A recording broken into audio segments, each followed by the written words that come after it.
Ini adalah bulan ke-9 semenjak kelulusan gua dari SMA. Melepas seragam putih abu, mulai memilih jalan hidup gua sendiri. Mau lanjut kuliah, kerja, atau gap year. Dan gua memilih gap year karena belum punya duit buat kuliah. Teman-teman gua kebanyakan pada lanjut kuliah. Ada yang kuliah sekedar kuliah padahal gak serak sama jurusannya. Ada yang kepaksa kuliah di suatu jurusan karena keinginan orang tuanya. Ada juga yang benar-benar tahu tujuan hidupnya kemana, berjuang mati-matian, dan sekarang berhasil masuk ke kampus impiannya. Sebagian teman gue yang lain ada yang milih kerja.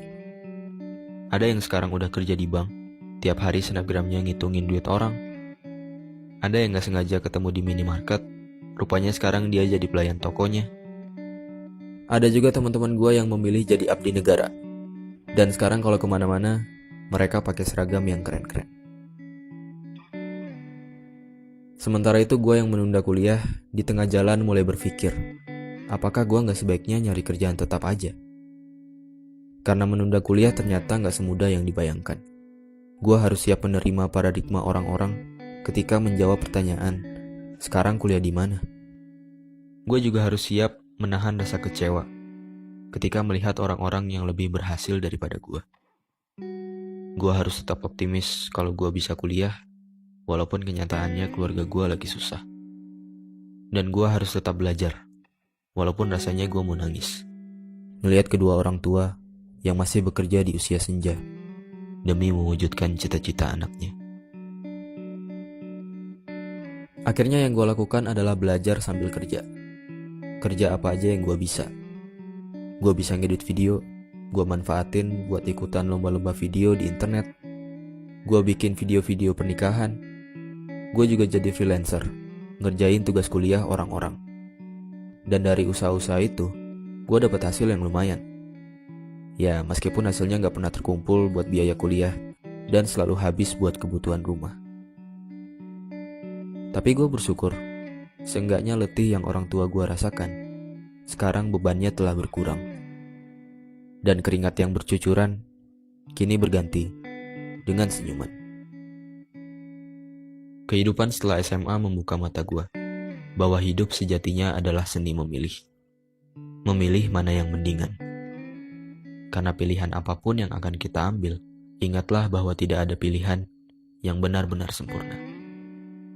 Mereka yang kuliah pernah bilang, enak ya, dia udah kerja, udah bisa jajan pakai duit sendiri. Mereka yang udah kerja juga pernah bilang, enak ya yang nunda kuliah, bisa nyantai-nyantai di rumah. Sedangkan mereka yang menunda kuliah bertanya-tanya, kapan ya gue bisa kuliah? Bisa gak ya gue keterima kerja?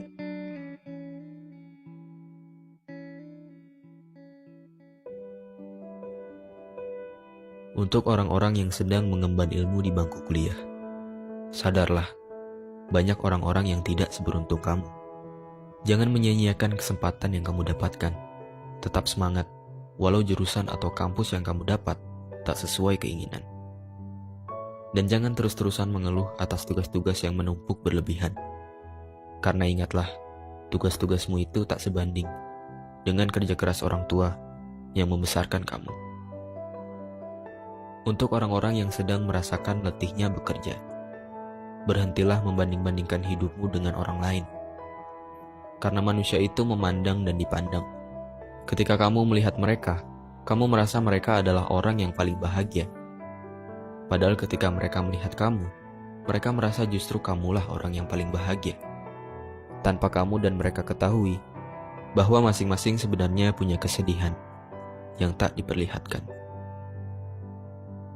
Dan untuk orang-orang yang menunda kuliah atau sedang berjuang meraih cita-citanya, pahamilah bahwa setiap orang ada masanya dan setiap masa ada orangnya. Mungkin belum waktunya kamu mendapatkan apa yang kamu inginkan. Tapi jangan menyalahkan keadaan. Ambil hikmahnya. Setidaknya sekarang kamu jadi tahu. Di saat terpuruk, siapa saja orang-orang yang tetap setia menemanimu. Siapa saja orang-orang yang terus mendukungmu. Dan siapa saja orang-orang yang peduli padamu. Teruslah melangkah. Berusaha sekeras yang kamu bisa. Perbaiki semua kekuranganmu dan jangan dengarkan apa kata orang. Karena yang menjalani hidupmu adalah kamu, yang merasakan sedih dan bahagiamu adalah kamu. Maka semuanya tergantung kamu, tergantung sudut pandangmu. Bagaimana cara kamu menyikapi setiap cobaan?